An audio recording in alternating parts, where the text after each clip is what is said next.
U.S. Central Command has wiped out all of Iran's naval vessels and crushed Tehran's threat to global shipping lanes. Jennifer Griffin reports that, and she joins us now from Washington, D.C. Jennifer, what's the next target? Well, Stuart, it's hard to say, but it is important to point out that Iran still has some small IRGC Navy boats that can plant mines in the Strait of Hormuz if they sense that the regime really is on the verge of collapse. We've not seen evidence of that yet, but they still have a dangerous mining capability. Well-placed military and diplomatic sources in the region tell me Saudi Arabia is, quote, very close to allowing its Air Force to strike targets inside Iran after facing unprecedented missile and drone attacks on its civilians, including incoming missiles today targeting Daman, its fifth largest city. Quote, the next 24 hours is going to be intense, I'm told. A line has been crossed, a well-placed official in the Gulf tells me. What is truly extraordinary about this development is that it would not have been possible if Israel had not been brought in under U.S. Central Command at the end of the first Trump administration. Carrying out airstrikes takes tremendous deconfliction and coordination. Israel used to be attached to European Command due to sensitivities with the Arab states that did not recognize Israel. That changed with the Abraham Accords.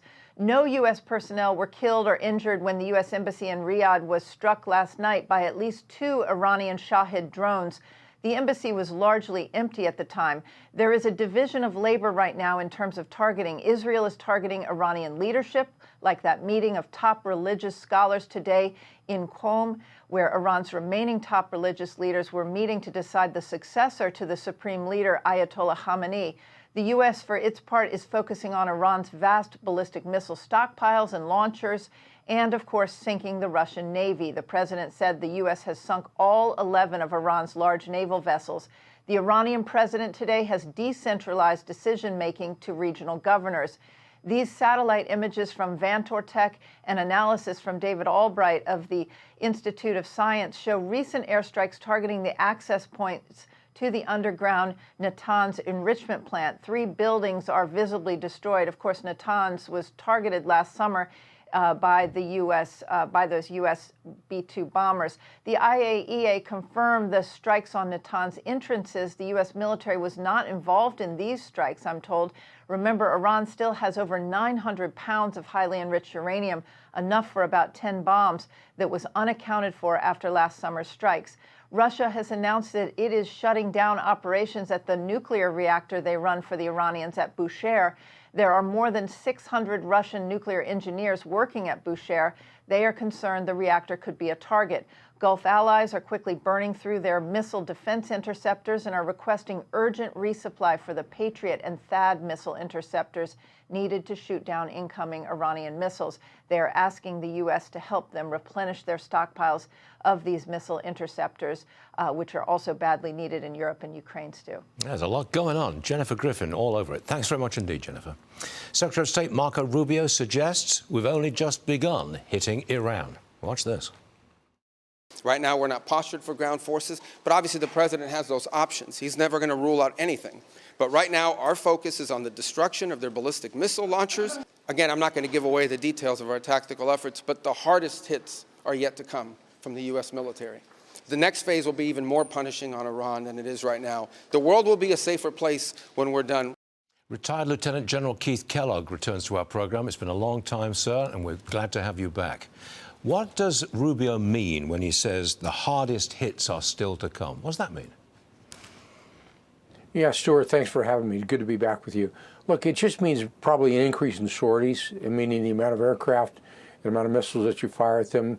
They've got a target list. They've gone down the target list rather systemically. They just take one out at a time, and they've sunk their entire Navy, their surface combatant ships as well, which really does, when you, especially on your program, it really does protect the Straits of Hormuz from international traffic and freedom of navigation when you're getting that oil moved from Karg Island through the Straits to wherever it's going to go, primarily China. You know, China gets 20% of its oil from Iran right now. So when you take out Venezuela and Iran both, it really does affect them as well.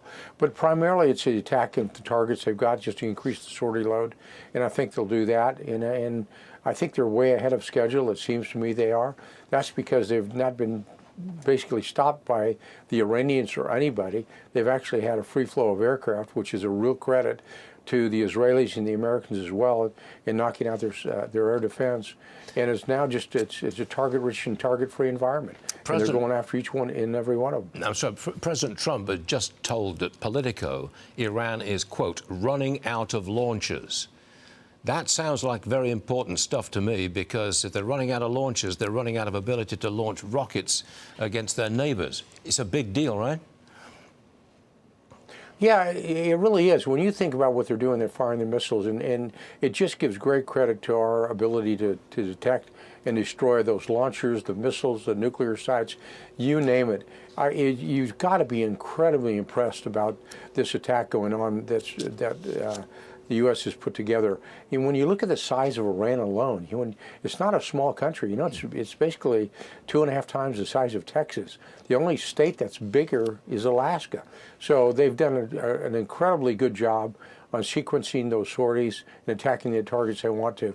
And I'm not saying you're going to run out of targets, but they are really going down to levels that I think are unheard of in a short period of time. So real credit to them.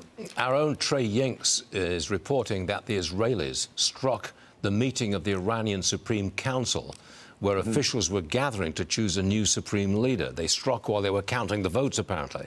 I say this is a deliberate decapitation of their leadership, and it's not going to stop. What say you? Yeah, I would say I've reached a point right now where if somebody says, you want to be a leader, the answer is going to be no. Pick somebody else out there, because our intelligence is so good and able to detect these meetings and to detect that leadership. And I think that anybody who's in the leadership chain in Iran is going to be gone. And that's real kudos to everybody. And you decapitate the government, you deconstruct the leadership that's out there. It just makes it harder for them to coordinate, and we're on that path right now. It's a new form of warfare. I would say that right now the leadership is in trouble. It seems like it's a new form of warfare. You decapitate the opposition before you even start moving your planes and your tanks and your army. Yeah. Well, look, it takes real guts. I mean, I give this credit to President Trump. What I mean by that is when you go after the leadership of a country, in a decapitation, that means you're really going after the heart and soul of the organization. And in the past, our presidents haven't been willing to do that. President Trump is willing to do that because he knows, through the advice of pretty good advisors out there, that when you take the leadership down, it falls second, third later, and it really does hurt your command and control, because you get to a level that they have no idea what's going on, and it's all random. So you're now effectively reducing their ability to command and control, and they just can't fight back anymore. And it's going faster than they think it was going to go. Yeah. And it's really pretty impressive. Got good stuff. General, always a pleasure. Thank you very much for coming back to us. We hope to see you again real soon. Stuart. Yes, sir. Thanks.